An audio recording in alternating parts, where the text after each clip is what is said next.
faut être un peu schizophrène d'une certaine manière, puisqu'il faut avoir conscience, effectivement, qu'on va avoir une crise, tout en continuant d'investir. Vraiment, ce qui me fait peur, c'est un Black Swan. Donc, c'est vraiment un événement non prévu qui tombe sur le monde en entier. Tu vois, Est-ce qu'on va avoir une alt season? Est-ce qu'on va avoir un cycle qui sera similaire à ceux qu'on a eu précédemment? Faut pas sous-estimer quand même la capacité d'un système qui marche mal à marcher mal pendant longtemps.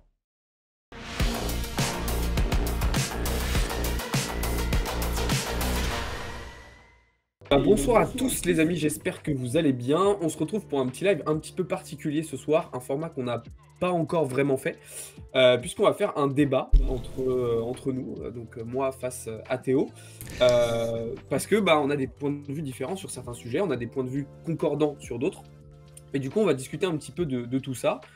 Confronter justement nos arguments, nos points de vue, vous les présenter pour que vous puissiez connaître un petit peu notre façon de voir les choses et que vous puissiez aussi participer.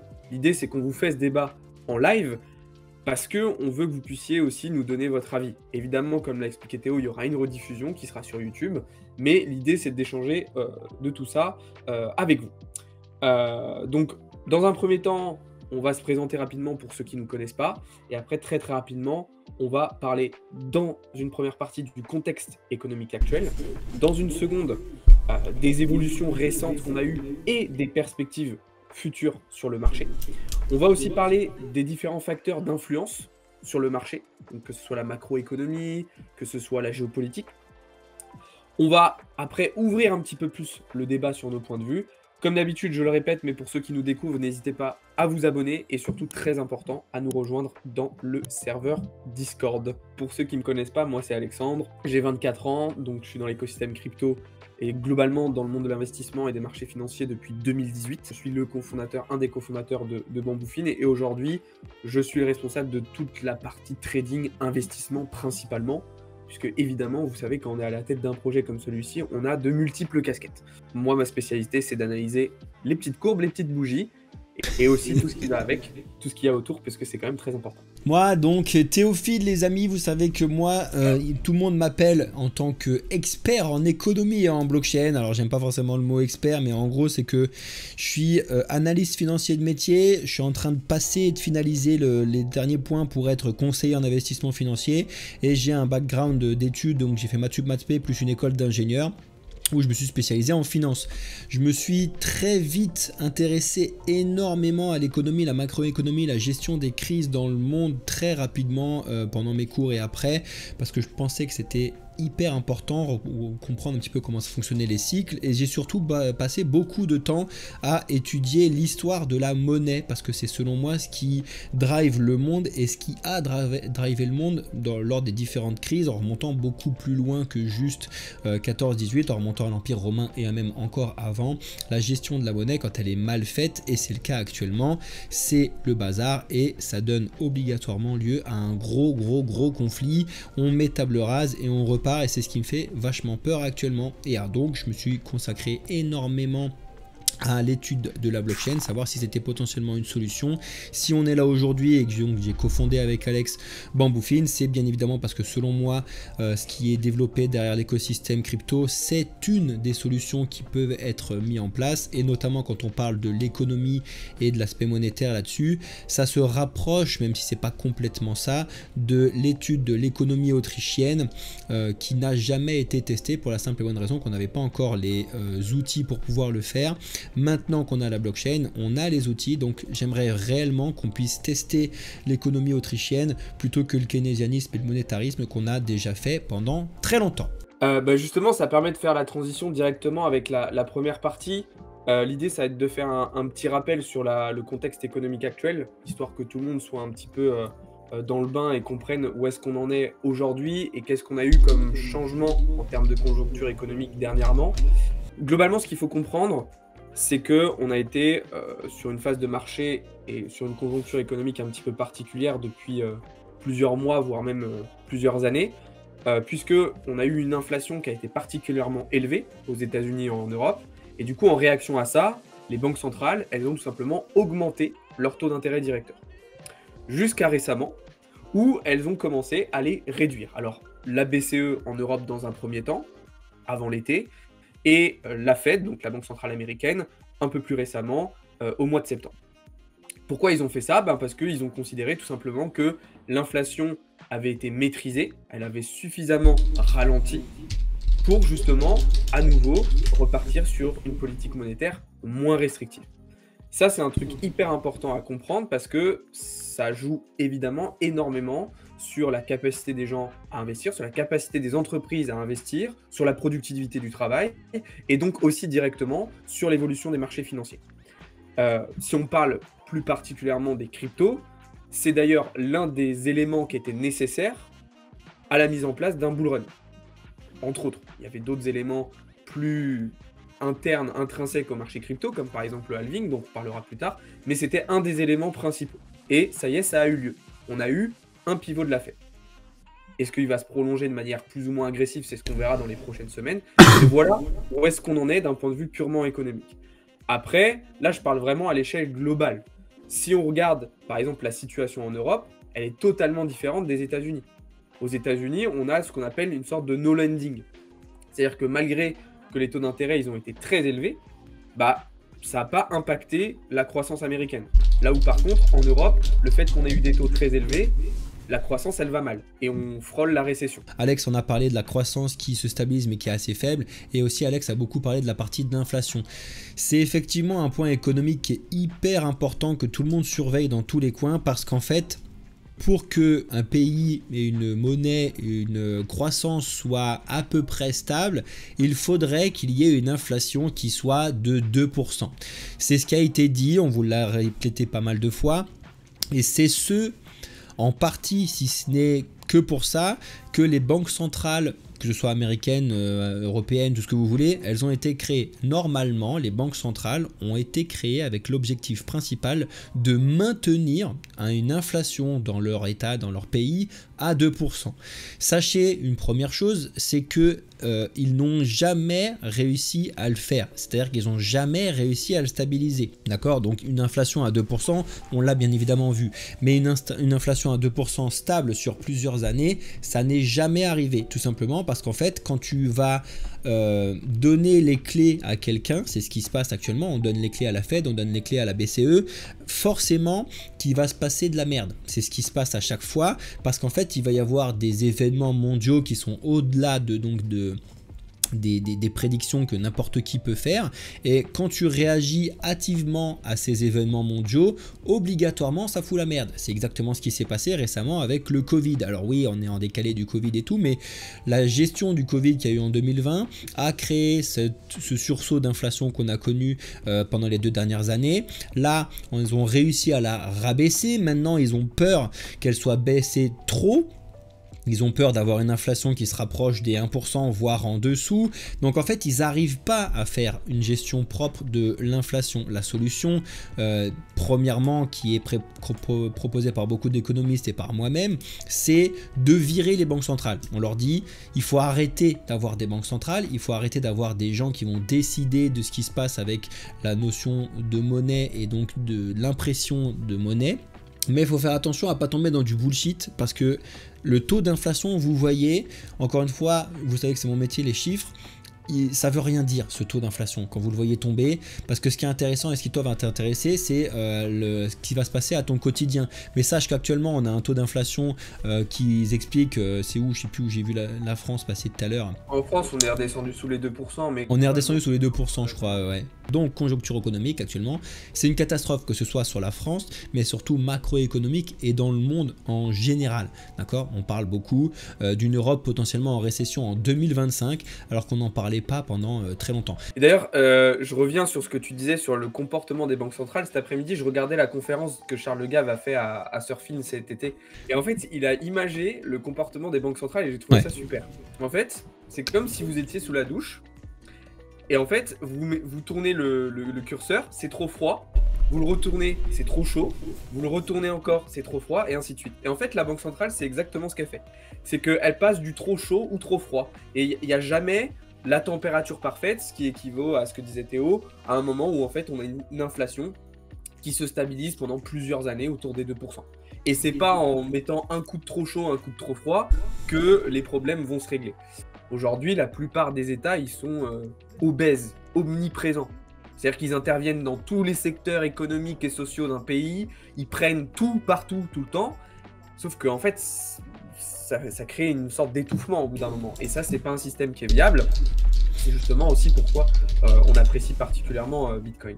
Maintenant, on va faire un petit point sur le contexte des marchés actuellement, sur l'évolution récente des marchés. Globalement, sur la situation actuelle de marché, ce qu'il faut comprendre, c'est qu'on est en bull market. Et là, je ne parle pas que des cryptos, hein, je parle des marchés en général. Globalement, on monte, on monte, on monte, on monte, on monte et on monte. Vous prenez les indices américains, vous prenez même du côté européen le DAX, vous prenez le gold pour les matières premières, tout monte. Tout monte. Le Bitcoin, il monte, tout monte. Alors, il y a plusieurs explications à ça.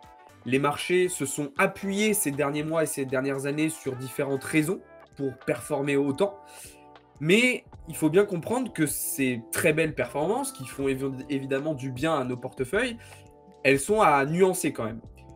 On parlait de centralisation de l'économie. Aujourd'hui, il y a aussi une centralisation des performances des marchés en général autour de quelques valeurs ou autour de quelques raisons. Par exemple, si on prend le S&P 500, aujourd'hui, une grosse partie de sa performance, elle est due à quelques entreprises, quelques actions. En fait, on a une hyper concentration des performances d'un indice, d'un actif, autour de quelques valeurs. Si on dézoome un petit peu, en fait, on se rend compte que ces valeurs, c'est la tech. Pourquoi la tech? Parce que l'IA est arrivée à tout fracasser, donc ça a fait monter. Le problème, c'est que quand vous avez des performances de marché qui, de 1, sont décorrélées de l'économie réelle et qui, de 2, reposent sur quelques valeurs uniquement, ça crée un déséquilibre. Alors, ce déséquilibre, il peut rester bancal, justement, c'est le principe même d'un déséquilibre, pendant longtemps, avant de se péter la gueule. Mais il est quand même bancal. Et donc, ça amène un certain nombre de risques. Alors, justement, là, on va rentrer un peu sur la partie débat, puisque cette notion de déséquilibre, Théo, lui, pense que ça va basculer et ça va se péter la gueule plus vite que moi. Mais c'est un point qui est très intéressant. Toi, quel regard tu portes sur la situation actuelle du marché? Ouais, alors déjà, je vais montrer l'écran en même temps pour qu'on ait un petit peu près ce que tu as dit. Donc vous le voyez, effectivement, on a l'or qui fait que de monter, qui a jamais été aussi haut. Même si tu dézoomes, moi là je vous l'ai mis en daily, on peut remonter jusqu'à 2017. L'or fait que de monter. Bon, ça c'est quelque chose que j'apprends à personne, hein. Même si on a eu une phase à peu près compliquée entre guillemets 2021 jusqu'à la sortie. Du coup, en février 2024, on a réussi à sortir par le haut et faire des explosions. On a fait que de monter. Ensuite, quand Alex vous l'a parlé aussi, si tu regardes le S&P 500, donc qui est regardé par beaucoup de gens, Alex y compris, on est aussi en train de faire que de monter. Donc sur le long terme, même si on a à chaque fois des crises qui sont expliquées ici par le Covid, etc., ça fait que de monter. C'est-à-dire que si tu regardes les marchés uniquement, ça te donne l'impression que tout va bien. Moi, c'est ce qui m'inquiète actuellement, c'est qu'en fait, on a cette impression que tout va bien, tout comme on l'était sur cette partie-là. En fait, quand tu regardes ce point-là, que je veux justement vous montrer et que je trouve que c'est la même chose. C'est-à-dire que si tu regardes ça, donc de 2012 à 2020, on a fait que de monter. On a connu une petite crise donc à partir d'octobre 2018. Je ne sais plus sur quel c'était à ce moment-là. Et moi, en fait, j'ai commencé à avoir énormément peur sur les marchés en 2017, quand je suis sorti de mon école d'ingé et que j'ai commencé fortement à étudier l'histoire de la monnaie. C'est à partir de là que j'ai commencé à me dire qu'il y avait des points qui m'inquiétait énormément sur l'aspect monétaire, donc l'impression des billets, etc. Ça n'a pas du tout empêché les marchés de continuer de monter, d'accord?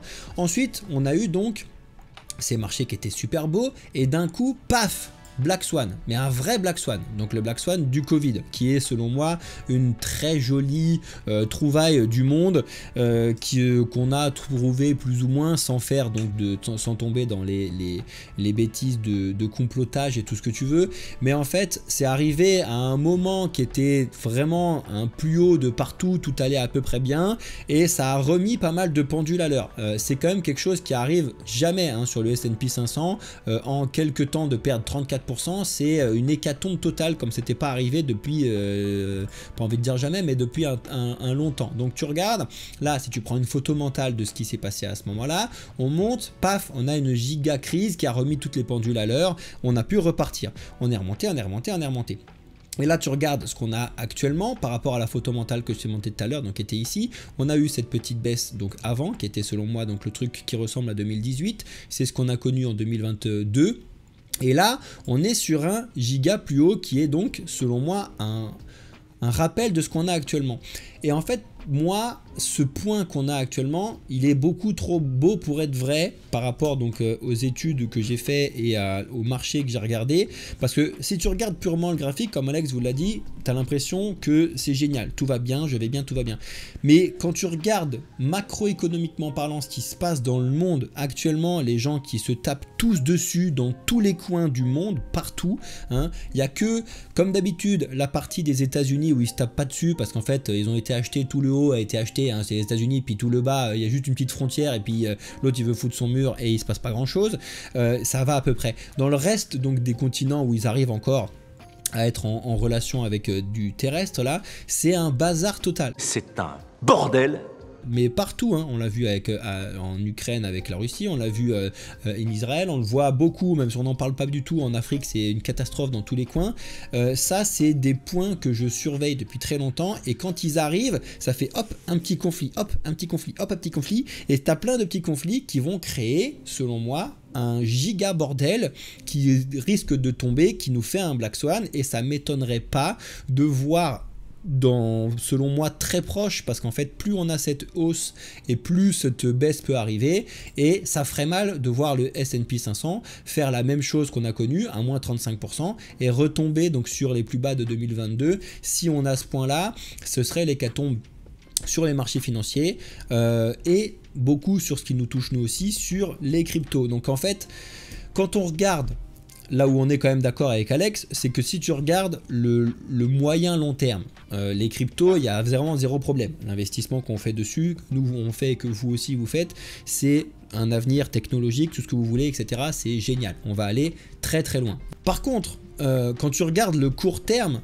même si je vous le dis depuis un certain temps, le court terme non seulement me fait peur, mais me fait de plus en plus peur plus je me lève le jour. Moi je regarde beaucoup Hugo Décrypte, je sais pas ce que vous regardez quand, en termes de news. Moi je regarde surtout pas ces news, surtout pas toutes ces conneries, ça c'est une catastrophe. J'écoute pas la radio parce que c'est une catastrophe, mais je regarde Hugo Décrypte parce qu'il fait un sacré tri là-dessus et je trouve ça intéressant. Et en fait tu vois, il y a des petits conflits qui pop partout.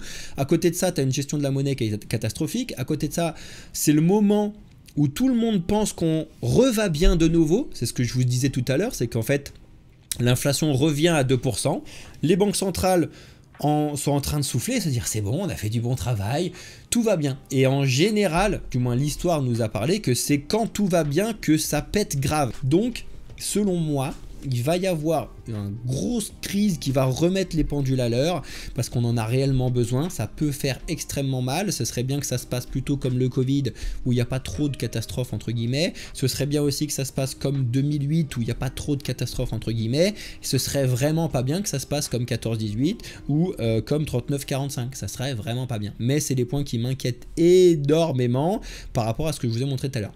De toute façon, faut être aveugle ou être dans le déni ou ce que vous voulez pour penser qu'il n'y aura pas d'autre crise. Je reviens juste sur un petit truc pour prendre le S&P 500 dont Théo a parlé. Il faut bien comprendre que le S&P 500 c'est un actif qui est fait pour monter. Concrètement, dans sa composition, il est fait pour monter, puisque dès lors qu'une entreprise sous-performe, elle est sortie de cet indice et remplacée par une autre qui surperforme. Donc ça déjà, c'est un indice qui est fait pour monter. Contrairement à d'autres qui ne sont pas faits pour. Hein. Par exemple, Bitcoin n'est pas fait pour monter. Une entreprise, une action d'une entreprise, elle n'est pas faite pour monter. Ça, c'est la première chose sur laquelle je voulais revenir rapidement. Après, en fait, quand on est sur les marchés et qu'on fasse du trading ou de l'investissement, mais là, on a plus un spectre d'investissement, il faut être un peu schizophrène d'une certaine manière, puisqu'il faut avoir conscience, effectivement, qu'on va avoir une crise, tout en continuant d'investir et en étant, entre guillemets, bullish. Parce que pour moi, et c'est là où on est un peu en désaccord, c'est que le risque, si on a une trop grosse partie de notre esprit qui est concentrée sur c'est la merde, il peut y avoir une crise, et qu'on attend entre guillemets cette crise, bah, on loupe des opportunités. effectivement, il faut être conscient qu'il y a un certain nombre de problèmes, mais force est de constater qu'aujourd'hui, les marchés, ces problèmes-là, ils s'en tapent. Le pétrole s'en tape que Israël attaque l'Iran. Le S&P 500 s'en tape que la Chine veut envahir Taïwan. Le DAX s'en tape que l'Europe est en conflit avec la Russie et l'Ukraine. En fait, les marchés s'en foutent et ils continuent d'avancer en s'appuyant sur les points positifs. On en a parlé tout à l'heure, intelligence artificielle, tech, machin, etc. Donc en fait, voilà, c'est pour ça que je dis qu'il faut être un petit peu schizophrène en ayant conscience de ça, mais quand même en continuant d'investir. Pourquoi? Parce qu'en plus, de toute façon, une crise, voilà, à part si vraiment ça part en couille totale, mais dans ce cas-là, je pense qu'on aura d'autres problèmes, ça va être une crise qui va être rapide. Non mais, tu vois, tu disais 14-18. Bon, déjà, ce sera pas 14-18. Hein, on n'ira pas se balader dans les tranchées. On va voir, on va ouvrir la fenêtre. On va voir un champignon dans le ciel. Ça va pas se passer comme ça. Aujourd'hui, je vais insulter des mères. Alors faites-les choquer, faites ce que vous voulez. Mais je pensais pas ça de toi. Here comes the sun. Here comes the sun. Est-ce que vous avez vu le film? Tu l'as vu, Alex, le film qui était sorti sur Netflix? C'est le jour d'après, je crois. C'est ça, Nathalie, peut-être. C'est un truc sur Netflix, il est sorti il y a pas longtemps. Ça fait beaucoup de bruit et c'était hyper intéressant sur cette partie-là. Mais oui, on n'aura pas de conflit comme on l'a connu, mais c'est vrai que je préférerais quand même que la crise, tout moins le Black Swan que j'attends, soit un 2008-like, donc une crise financière qui va nous appauvrir, nous faire du mal financièrement parlant, plutôt que nous tuer, tu vois. Hein, je préfère que ce soit ça. Et comme Alex l'a dit, il faut faire attention à certains points sur des champignons qui peuvent nous tomber dessus. C'est pour ça que j'habite plus à Paris. Mais franchement, faut faire. Moi, ça me fait plaisir. Comment ça, mon ref? Ça me fait peur, ça fait plaisir. Horrible. Non, mais oui, mais c'est sûr que ça, c'est des choses qui vont pas se répéter et il y aura forcément une autre crise. Mais en fait, c'est pareil, c'est que en investissement, il faut que vous voyez à long terme. Entre guillemets, si vous investissez aujourd'hui, même si par exemple dans 2 ans on a une crise, vous en foutez parce que vous, votre objectif, ça doit être d'investir sur 20-30 ans. Quand je dis que vous en foutez, c'est que, entre guillemets, ça ne va pas impacter le résultat de votre investissement au bout de 30 ans. Une crise, bah effectivement, pendant 6 mois, 1 an, on peut avoir des marchés qui dévissent très très fort, ça peut faire très très mal. Mais rappelez-vous toujours ce qu'on vous dit. L'argent des impatients va dans la poche de ceux des patients. Ok? Donc, soit en fait, quand vous voyez une crise, vous patientez et vous continuez d'investir, vous maintenez votre plan, mais cette peur d'un Black Swan, d'une crise, ne doit pas vous immobiliser en fait dans votre investissement et dans votre façon de travailler sur les marchés. Encore une fois, c'est quelque chose que vous devez avoir à l'esprit, mais qui ne doit pas vous empêcher de passer à l'action, surtout pas. Donc ça, c'est très très important. Et là, on va parler un peu plus, on va rentrer sur la partie perspective. Pour moi, cette crise, on ne va pas l'avoir tout de suite. Par exemple, si on prend le spectre du marché crypto, pour moi, on aura le bull run et après, on aura une crise. Pourquoi? Parce que, il y a plusieurs raisons, mais déjà, si on prend juste le point des États-Unis, il n'y aura pas de récession aux États-Unis tout de suite. Hein. Je vous l'annonce, voilà, je vous le marquez, si vous voulez, en grand, il n'y aura pas de récession tout de suite aux États-Unis. Une récession, c'est pas un phénomène qui arrive du jour au lendemain. C'est pas quelque chose qui est immédiat. C'est un processus qui prend du temps. Aujourd'hui, il n'y a aucun élément, ou quasiment aucun élément, qui nous permet de dire que sur le premier trimestre 2025, on aura une récession aux États-Unis. Par contre, peut-être qu'effectivement, fin 2025, 2026, c'est quelque chose qui pourrait arriver. Donc moi, je pense que la crise, on l'aura, mais plus tard. Et après, juste une dernière chose, faut noter quand même, même si tout ce qu'on a dit depuis le début, et ce que Théo vous explique très souvent, c'est que il y a plein de choses qui sont mal branlées, il y a plein de choses qui ne fonctionnent pas bien, faut pas sous-estimer quand même la capacité d'un système qui marche mal à marcher mal pendant longtemps. C'est-à-dire que c'est pas parce que quelque chose fonctionne pas très très bien qu'il peut pas continuer de fonctionner pas très bien pendant longtemps. Il y a une certaine résilience de notre système qui existe aujourd'hui, qui fait qu'on peut très très bien continuer dans ce chemin en contournant les murs avant de s'en prendre un gros pendant encore un bon moment, quoi. Donc moi je la vois plutôt lointaine, entre guillemets, cette crise. Toi tu la vois un peu plus proche. C'était bien Le Monde après nous, là, le film qu'il faut. Si tu l'as pas vu, Alex, franchement, tu ouvres ton Netflix et regarde-le, un de ces 4. Si, ok, si, je l'ai vu, je l'ai trouvé nul. T'as trouvé nul? La fin m'a pas plu, et moi, quand les fins me plaisent pas, bah j'aime pas le film. En fait, la fin, elle est arrivée genre d'un coup, on va pas la donner parce qu'il y a des gens qui l'ont pas vue. Et avec les Tesla qui tuent tout le monde, là.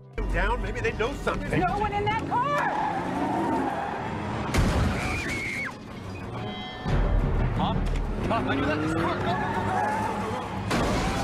Ouais, j'ai regardé ce petit truc. Mais en fait, pour venir, moi, c'est pas une histoire de récession et tout, parce que ça, les récessions, c'est purement économique, entre guillemets, et c'est un point un peu différent. Mais moi, c'est vraiment ce qui me fait peur, c'est un Black Swan. Donc, c'est vraiment un événement non prévu qui tombe sur le monde en entier. Tu vois, une récession, bah, récession des États-Unis, paf, récession de l'Europe, paf, récession de la Chine, paf.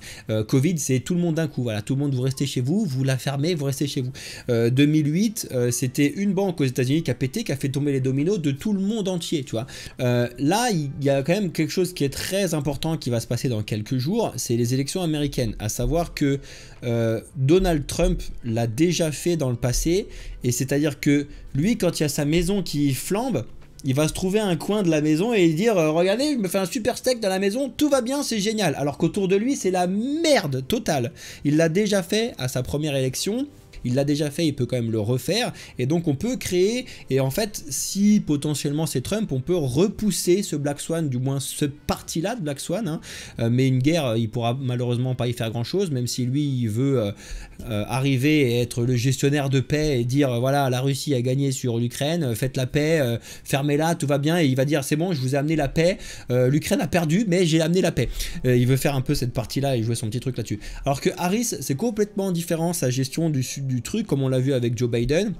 La partie un peu plus de on avance et on voit ce qui tombe et puis on verra, on fait avec, c'est pas non plus bien, hein. C'est pour ça que moi la politique je déteste ça et c'est très centralisé, c'est un vrai gros problème, mais pour moi ni l'un ni l'autre peut arrêter un Black Swan qui peut tomber, et en vrai je pense qu'on en a besoin pour remettre les choses maintenant avant que ça s'empire, c'est-à-dire que avant qu'on accélère la vitesse de la voiture et qu'on se prenne un mur qui nous détruira complètement. Je préfère que là on se prenne un mur qui pète la voiture, mais nous on reste encore dedans, on sort, on va à l'hôpital, on va à peu près bien, on va s'en sortir, alors que si on a vraiment un mur qui est beaucoup trop fort, c'est la fin des haricots verts, d'accord, comme on l'a vu dans plein de trucs. Après le truc c'est que même si on a Black Swan, en vrai je suis d'accord, effectivement on en a besoin, mais on va avoir un Black Swan et la suite ça va être quoi? Bah juste on va repartir dans le même truc pour au final avoir un autre Black Swan 25 ans plus tard. Bah c'est pour ça qu'il y a quand même des idées de... Enfin, on a eu des Black Swan dans le passé qui ont réellement fait changer les choses, qui avaient réellement besoin de pas mal de choses. Même les guerres, que ce soit bien, pas bien, on s'en fout. Enfin, c'est toujours pas bien, bien évidemment. Mais économiquement parlant, ça a permis de relancer et de changer des choses dans un sens ou dans un autre. Mais en fait, là... Le dollar, il est voué à crever dès le moment où on a arrêté de le mettre sur quelque chose de concret, à savoir l'or. Donc regardez un petit peu ce qui s'est passé sur les accords de Bretton Woods, regardez quand est-ce que la Fed elle a été créée, regardez un petit peu l'aspect cupide de ces économies qui ont été mis en place, à savoir de...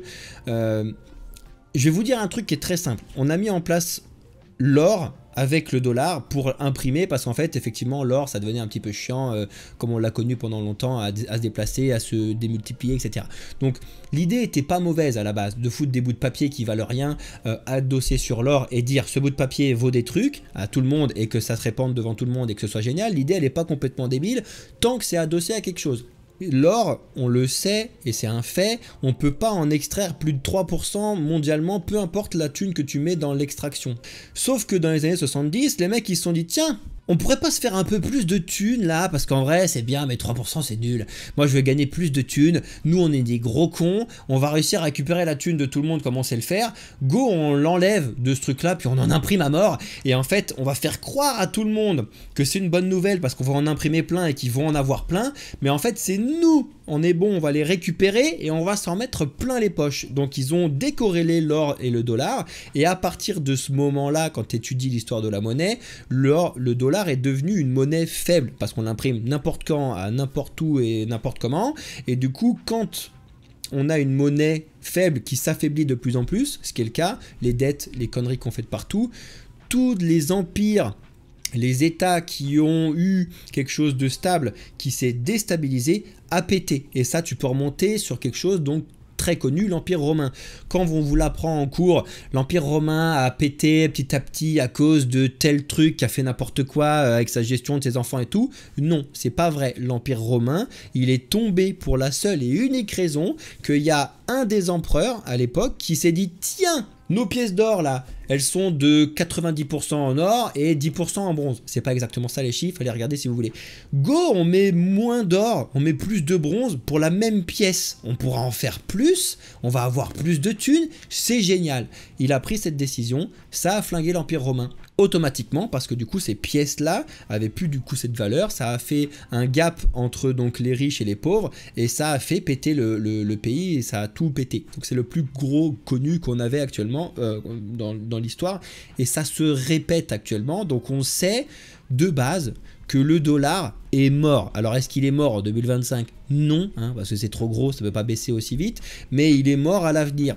Donc c'est pour ça qu'il faut changer les trucs et que cette petite crise-là peut nous apprendre ça et nous dire tiens, on ne peut plus le remettre sur l'or. Actuellement, on peut plus le remettre. Parce que là, je le vois hein, dans vos bouches et tout. Go, qu'est-ce qu'on fait? Bah, on remet l'or enfin le dollar sur l'or et c'est génial. On peut pas parce qu'en fait, on a imprimé tellement d'argent que si on le fait, le 11 d'or, il part de 2700 à 30 000, je crois, actuellement. C'est pas possible. Hein. On peut pas prendre l'or à 3 000 et le mettre à 30 000 en une journée. Ça n'existe pas, c'est pas possible. Par contre, ils peuvent le faire sur quelque chose de nouveau. Il y a certains qui sont en train de se dire, tiens, go, on pourrait peut-être l'indexer sur Bitcoin maintenant qu'on est en train de l'accepter mondialement parlant avec les ETF, etc. C'est pas complètement con, d'accord? Ça va être très compliqué à mettre en place, ça va pas être fait non plus en 2025, mais cette giga crise qui ferait tout retomber pourrait remettre les pendules à l'heure sur ce point-là. Je suis d'accord, mais tu vois, c'est un peu comme ce que je disais tout à l'heure. Genre le dollar, oui, mais en même temps, faut pas sous-estimer la capacité des États-Unis à faire vivre ce dollar encore longtemps et à le maintenir. Enfin, par exemple, tu vois, Trump, pour moi, s'il est réélu là, c'est typiquement une de ses missions, ça va être de renforcer le dollar. Après, effectivement, comme tu dis, Anthony, il ne faut pas confondre monnaie et économie, mais les deux sont liés très très étroitement hein, dans tous les cas. Vu qu'on parle de perspective de marché, j'aimerais bien qu'on se recentre un petit peu sur Bitcoin, puisque on sait que c'est là où on a le plus gros, la plus grosse différence de point de vue. Tu le disais tout à l'heure dans ton live, toi, tu es plutôt partisan d'un retour sur les 42 000. Moi, c'est pas forcément le scénario que je privilégie. Pour moi, un retour à 42 000 sur Bitcoin, ça s'expliquerait par un facteur externe au marché. Par exemple, une élection de Kamala Harris. Ça, pour moi, c'est un élément qui effectivement pourrait ramener Bitcoin à 42 000. Mais si on prend les données techniques, fondamentales, le price action, l'order flow, tout ce que vous voulez, on a quand même plus d'éléments qui nous permettent de dire qu'aujourd'hui, le bottom, on l'a eu. Quand on est descendu là sous les 50 000 $, je sais plus c'était à quelle date exactement, et que là en fait on est plutôt parti pour aller récupérer les précédents ATH. Alors attention, quand je dis ça, je dis pas que ces précédents ATH, on va les casser tout de suite et qu'on va partir en découverte de prix, qu'on va aller chercher de nouveau. Pas du tout. Je dis juste que pour moi, aujourd'hui, à part des éléments externes au marché négatifs qui arriveraient, il n'y a pas de raison qu'on revienne aussi bas. Mais encore une fois, rien n'est impossible. Toi, c'est quoi les éléments qui te font dire qu'on a besoin de revenir aussi bas? Pourquoi, pour toi, le lot qu'on a eu cet été, sous les 50 000, il n'est pas suffisant? Je vous montre l'écran, comme ça au moins on peut regarder un peu le truc de Bitcoin et tout. Les 50 000, enfin c'était les 51 000 moi exactement que je vous avais expliqué pour cet été. On les a repris très rapidement en une journée, après on est remonté, c'était quelque chose qui était le premier point, ça c'était obligatoire. Ça c'est vraiment obligatoire pour qu'on puisse repartir sainement. Pour le coup là je rejoins quand même ce que tu dis, c'est que sans événement externe, le Bitcoin ne retombera pas à 42 000, même ou voire plus bas. Après que ce soit Kamala Harris ou pas qui foute la merde, je suis pas sûr, j'en sais rien. Mais après en fait ce qui me fait dire que on peut aller chercher les 42 000. Pourquoi les 42 000? Déjà, il faut le savoir, il y a plein de gens qui vont me dire c'est quoi les 42 000? Premièrement, c'est le point qu'on a lâché en février 2024 au moment où les ETF sont arrivés, donc c'est un premier point important. Et le deuxième point important qui tombe aussi à 42 000, c'est que c'est la rentabilité des mineurs. Là, vous allez me dire, c'est quoi le rapport? Les mineurs, ils ont moins de 18 ans, rien à voir. Non, les mineurs de Bitcoin. Donc ceux qui vont fabriquer du Bitcoin, c'est eux qui ont donc la masse monétaire des nouveaux jetons Bitcoin qui sont émis. Et c'est à eux de décider s'ils les gardent pour pouvoir faire monter le prix ou s'ils les vendent parce qu'ils ont besoin de payer l'électricité. Ok ? Et historiquement parlant, alors encore une fois, comme d'habitude, le passé ne veut rien dire sur le futur, je ne sais plus la phrase exactement comment c'était, etc.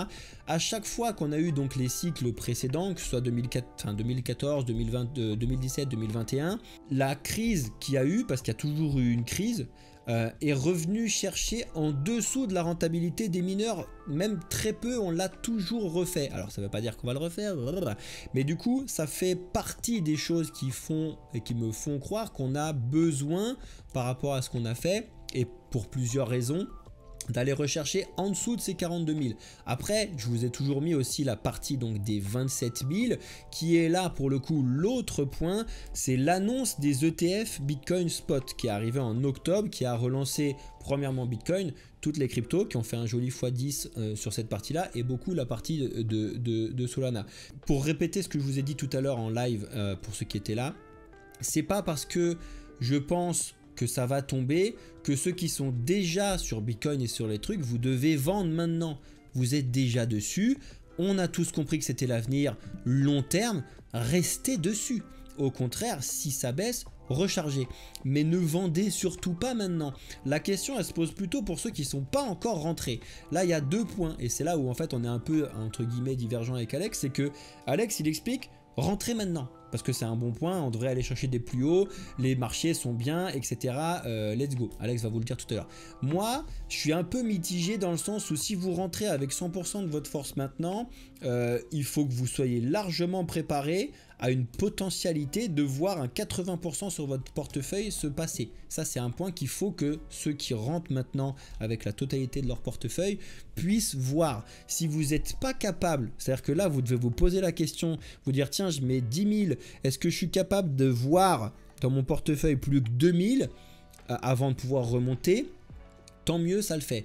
Si vous mettez 10 000 et que vous avez 2 000 avec votre livret à je sais pas quoi, vous avez besoin de le sortir pour X raison et que vous sortez avec cette crise, c'est la plus grosse erreur que vous aurez fait. Vous serez les premiers à dire « Ah, Théo, il a dit de la merde, les cryptos c'est de la merde, tout c'est de la merde », comme plein de gens le font là-dessus. Donc faites aussi attention à ces points-là parce que de toute façon, ça remontera après. Ça remontera bien au-dessus de vos 10 000, ça va aller beaucoup plus haut en fonction de ce que vous faites. Non, mais après les 42, alors autant les 42, ouais, c'est pas impossible, même si c'est pas le scénario que je privilégie, autant 27 pour moi c'est impossible. En vrai, oui, dans le passé on a fait ci, on a fait ça, mais en vrai le marché il a pas le même poids aujourd'hui. Non, ça c'est clair. La Bitcoin, elle va se réduire à la hausse, mais aussi à la baisse. On fera des moins gros bull run et on fera des moins gros bear market. En plus de ça, t'en as parlé, il y a les ETF quand même. Aujourd'hui, c'est impossible que les acteurs qui sont rentrés sur les marchés institutionnels laissent Bitcoin revenir aussi bas. Perso, j'y crois absolument pas. Après, évidemment, quand je dis allez-y, rentrez, c'est pas allez-y, faites all-in maintenant, pas du tout. Comme d'habitude, on sort du marché en plusieurs fois, on rentre dans le marché en plusieurs fois. Ça, c'est indispensable. Mais en fait, quand je vous dis ça, c'est que aujourd'hui, le momentum, il est haussier. Donc, qu'est-ce qu'on fait quand un momentum est haussier? Bah, on essaye d'être dans ce momentum. On essaye d'accompagner cette tendance haussière le plus loin possible. Donc, vaut mieux se positionner maintenant dans le marché et être dans le train. Et si jamais le train, il fait marche arrière, il retourne à la gare, garder de la liquidité disponible pour pouvoir racheter. Ça, c'est ce que Théo vous a dit. Plutôt que de se dire, non, je pense que ça va baisser, je ne rentre pas dans le train. Et là, le train quitte la gare, vous êtes frustré. Soit il y a 2 options. Vous vous dites, les cryptos, c'est de l'arnaque, je ne reviendrai jamais sur ce marché de con. Ou alors, autre option, vous re-rentrez, en fait, une fois que le Bitcoin a dépassé les 100 000 $, et là, vous nous servez d'exit liquidity. Grand merci à vous. Mais le problème, c'est que dans tous les cas, vous n'aurez pas gagné d'argent. Ou alors vraiment pas beaucoup, voire même vous en aurez perdu. Donc, c'est ce que je reviens à ce que je disais tout à l'heure. Oui, c'est possible que ça aille plus bas. Oui, on peut avoir une crise. Oui, ça peut être la merde. Mais cette peur de cette crise, elle ne doit pas vous immobiliser. Elle ne doit pas vous empêcher d'être actif sur les marchés. Parce que les marchés, l'investissement, le trading, quelle que soit votre activité, c'est des probabilités. Et aujourd'hui, vous avez plus de probabilités de gagner en rentrant dans le marché plutôt que des probabilités d'attendre en fait une crise. Moi, depuis 2018, depuis que je m'intéresse au marché financier, depuis que je travaille sur les marchés financiers, je vois certaines personnes qui ne font quasiment rien ou alors qui vendent, qui shortent, par peur justement de cette crise-là. Et au final, alors peut-être que oui, à certains moments, ils ont eu raison. Effectivement, quand il y a eu la crise Covid, ils ont eu raison. Mais rappelez-vous que sur les marchés, notre objectif, c'est pas d'avoir raison, c'est de gagner. Et on ne gagne pas forcément en ayant tout le temps raison. Une question qu'on vous a posée et qu'on s'est posée aussi beaucoup de fois en live dernièrement. Bitcoin, plutôt monnaie ou valeur refuge? Je te laisse commencer. Ouais, ça c'est toujours le grand débat. Le Bitcoin est une monnaie, c'est-à-dire que ça a la définition de ce que c'est qu'une monnaie. C'est-à-dire que si tu prends juste la définition d'une monnaie, Bitcoin c'est une monnaie. Point. Après, est-ce que actuellement il peut être utilisé là maintenant dans le monde comme on utilise les monnaies actuelles, à savoir le dollar, l'euro et tout? Faut être complètement con pour penser qu'on peut le faire maintenant. C'est-à-dire qu'actuellement, si tout le monde se fout sur Bitcoin, c'est pas possible. La scalabilité ne fonctionne pas. Même Litecoin, même machin, même truc. Il faut être conscient de ce truc-là. Actuellement, c'est pas possible. C'est pas non plus le but parce que de toute façon, ça ne marche pas comme ça. C'est pas possible que du jour au lendemain, le monde se réveille et dise tiens, on va tout foutre en Bitcoin. Tout le monde en a et c'est génial. Ça peut pas marcher comme ça. Ça sera en prise petit à petit. Donc en fait, peut-être que long terme, le Bitcoin pourra être utilisé comme une monnaie. Encore que les idées que maintenant c'est plutôt d'utiliser Bitcoin comme l'or, donc en termes de valeur package. refuge, De quoi? Comme valeur refuge du coup. Ben non, comme l'or sur l'utilisation de la monnaie. C'est-à-dire qu'en fait la monnaie elle serait basée sur Bitcoin, qui lui permettrait d'avoir la monnaie qui est basée dessus. Mais le truc refuge, c'est plutôt ce qu'on a actuellement. Effectivement, c'est quand même là, il faut quand même pas le cacher, c'est une bonne valeur d'investissement entre guillemets moyen terme, donc à horizon 4, 5 ans, 10 ans là. C'est un bon moyen de faire un placement parce que c'est plutôt quelque chose refuge. Les gens qui utilisent, quand on parle Bitcoin, simplement Bitcoin, les gens ne mettent pas sur Bitcoin pour pouvoir l'utiliser tous les jours. Les gens ils mettent sur Bitcoin pour pouvoir le récupérer avec un peu plus haut dans X temps. Donc pour l'instant c'est une valeur refuge.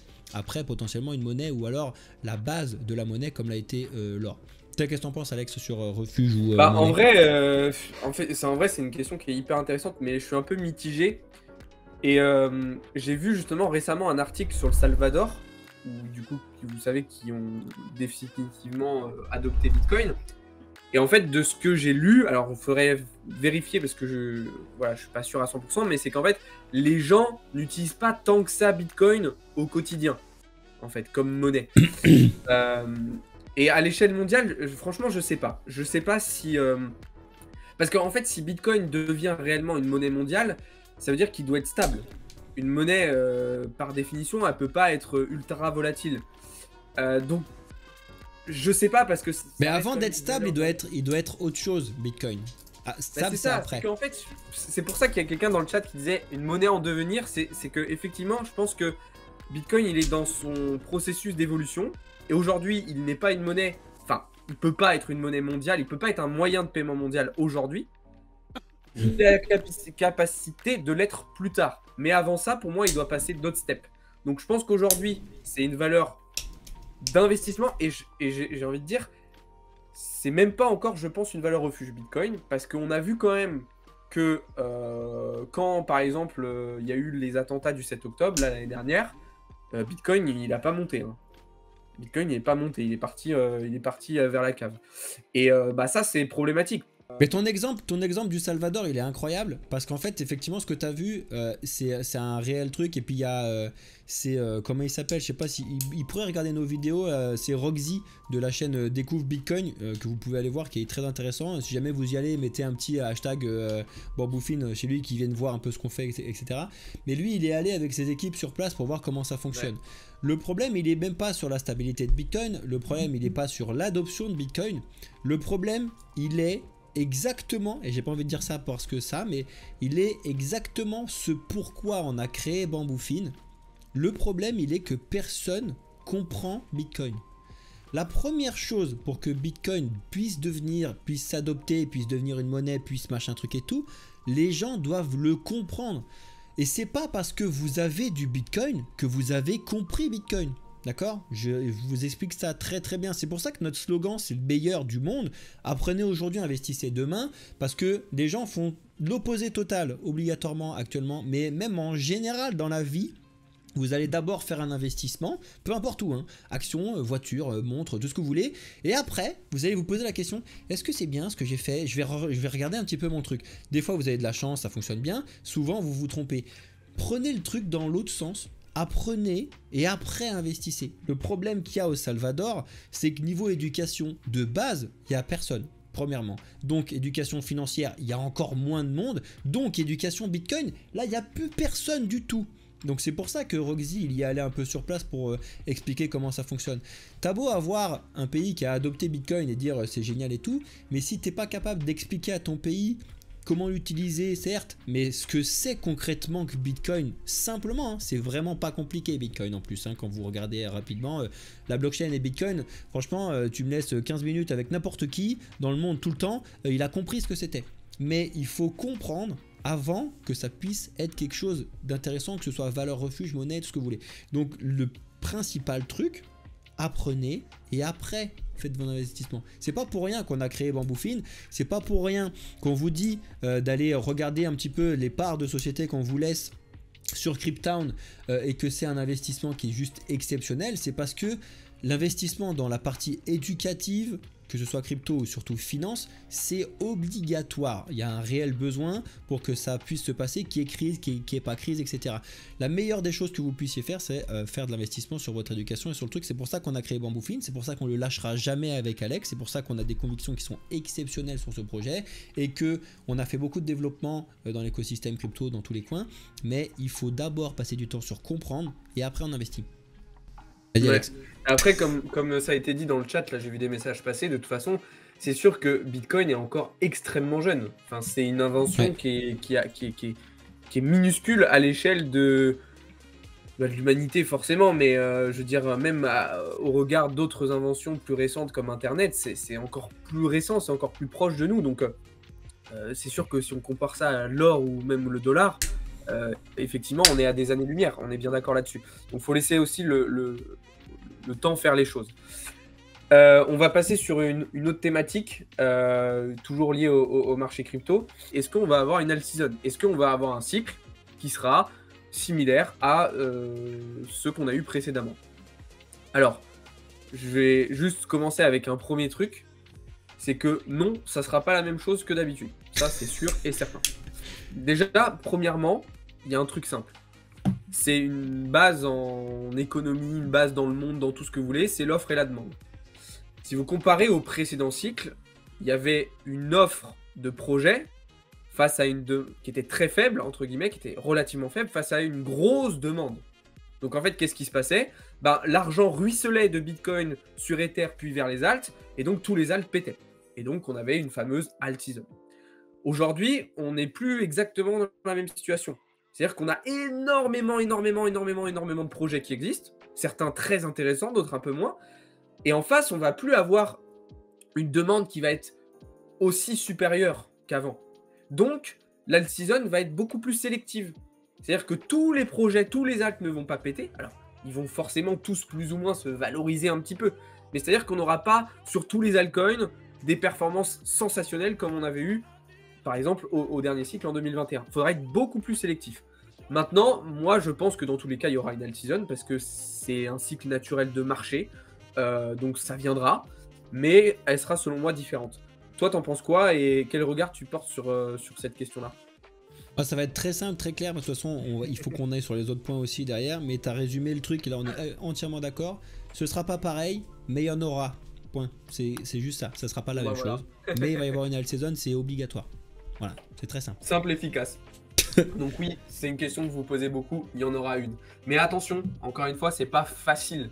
Il y a beaucoup de personnes qui pensent que un bull run, c'est trop simple, il y a juste à acheter, attendre, vendre. Si c'était si simple, ça se saurait, il y aurait beaucoup plus d'argent qui gagne, beaucoup plus de gens qui gagneraient de l'argent. Déjà, juste le fait de vendre, c'est super dur. D'accord? Donc vraiment, ne vous surestimez pas et ne sous-estimez pas le marché non plus. On va passer sur un autre sujet qui est très intéressant aussi, puisqu'on a parlé pas mal des banques centrales ce soir. C'est justement l'impact des MNBC ou CBDC en français sur le marché crypto. Ouais, c'est pareil, là, on peut faire simple et facile, c'est qu'en gros, les CBDC, elles vont arriver, elles ont déjà commencé à arriver dans certains endroits, notamment en Chine et tout, et ça va avoir l'impact de montrer aux gens que les gouvernements sont complètement à la ramasse et complètement perdus. Donc, pour moi, ça fait partie des points qui lanceront fortement un bull run. Parce que il y en a certains qui vont commencer à arriver en 2025, des annonces, etc. Où en fait, dans le sens où ces monnaies numériques de banque centrale, ou ces BDC, bref, vous l'appelez comme vous voulez, vont rencontrer un gros mur et vont rencontrer une résistance d'adoption massive. Parce que les gens vont se rendre compte que c'est n'importe quoi. Et ça va donner un élan à l'écosystème crypto d'utilisation cette fois-ci, autrement que la spéculation, qui va vraiment faire exploser les trucs. Donc pour moi, ça va être ultra bénéfique parce que les gens vont se rendre compte que c'est complètement débile. Les gens, c'est absolument impossible selon moi que les CBDC et les gouvernements arrivent à faire passer la pilule comme ça en disant ouais, on a vu les cryptos, on les a mis à notre sauce tout en gardant la centralisation. Regardez, on a pris la technologie, on a écouté la technologie, on l'a mis, mais on a gardé les conneries qu'on fait. Let's go. Les gens, ils sont pas débiles en vrai, même s'il y a 2-3 doutes sur certains points, mais les gens sont pas cons sur le truc. Ils vont se rendre compte que c'est bête et que ça va donner un gros élan à l'écosystème crypto. Donc mon avis, c'est que c'est une bonne chose sur le long terme. Que ça tombe, ça va être une catastrophe. Je suis pas aussi optimiste que toi. Alors sur le marché crypto en soi, si, je pense qu'effectivement ça peut pas en tout cas faire de mal crypto concrètement. Par contre sur le fait que les gens sont débiles, si les gens sont débiles malheureusement, je pense que en fait c'est pas vraiment de la débilité, c'est juste que on en a déjà parlé plein de fois, notamment avec les premiums, c'est que les gens vont accepter ça comme ils ont tout accepté tout le temps et comme ils acceptent tout le temps. C'est-à-dire que voilà, la banque centrale va dire que c'est l'évolution de la monnaie, c'est trop bien, il faut y passer. Et les gens, en fait, les gens n'ont pas envie d'être responsables de leur propre vie, de leur propre argent. Et ils préfèrent confier ça aux banques centrales, aux banques commerciales, à tout ça. Et du coup, ils vont juste se dire, ok, voilà, maintenant, l'euro, c'est comme ça, c'est comme ça. Mais en fait, c'est la pire chose qui peut arriver en termes de liberté. Déjà, c'est une catastrophe. Vous serez encore moins maître de votre propre argent. Enfin, vraiment, faut surtout pas laisser ça passer. Alors oui, pour l'écosystème crypto, pour le marché crypto en lui-même, je pense pas que ça va avoir un impact particulièrement important, si ce n'est positif, comme l'a expliqué Théo. Par contre, ça a d'autres conséquences qui sont bien plus dramatiques selon moi. Et justement, ce qui m'inquiète, moi, c'est que les gens ne comprennent pas ça. Et vont juste accepter et gober ça comme le reste. Mais l'un des trucs qu'on a en vue là-dessus, c'est que les plus gros moutons du monde en termes de réglementation, de régulation et d'écouter le gars qui nous gère, c'est les Chinois. Et en fait, les Chinois, vu que c'est les premiers qui ont commencé à tester la monnaie numérique de banque centrale, ne l'acceptent même pas. Donc c'est à dire que c'est pour ça que moi je pense que ça va même pas fonctionner chez nous. Déjà les Français, de toute façon les Français ils râlent partout tout le temps, donc ils accepteront jamais le truc là, bref on s'en fout. Mais les Chinois qui sont censés écouter tout le temps ce que leur dit leur gouvernement bien assis et bien sagement, même là ils les ont pas écoutés, donc je pense que ça passera nulle part. Ils vont le mettre en place, ça passera nulle part. Mais voilà. Ouais. Moi je pense que...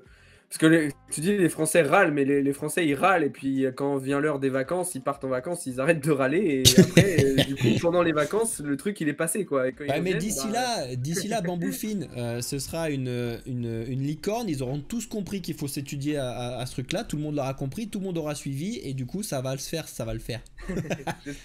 J'espère. En tout cas, on va tout faire pour, mais ça serait l'idéal. Ok, bon, on a passé en revue pas mal de sujets quand même ce soir. Ça fait un peu plus d'une heure qu'on est en phase de discussion.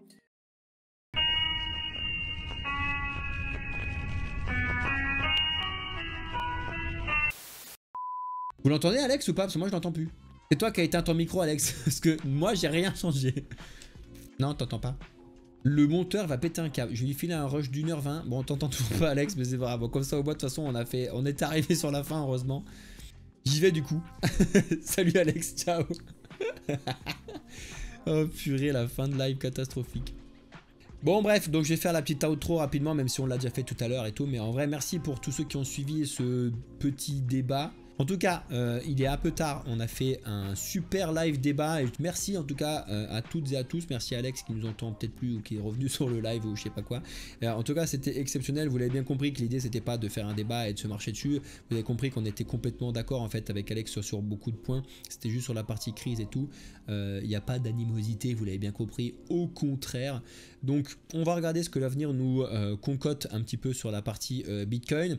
Je sais pas quand est-ce que la vidéo, enfin quand la vidéo va sortir, à quel prix sera Bitcoin. Au moment où je la clôture, on est quasiment en train d'aller toucher les 70 000 $. On verra ce que ça nous dit au moment de la sortie de la vidéo. L'idée, vous l'avez bien compris, c'est pas d'avoir raison ou d'avoir tort, c'est tout simplement de comprendre comment ça fonctionne, de faire les investissements de façon intelligente, donc de rentrer de façon intelligemment, c'est pas français. Et donc bref, donc faites vos points d'entrée, faites vos points de sortie, faites du DCA, éduquez-vous, c'est les principaux points comme d'habitude. Bref, je vous laisse là, c'était Cryptéo pour l'excellente société Bamboufine. Ciao à toutes et à tous les amis.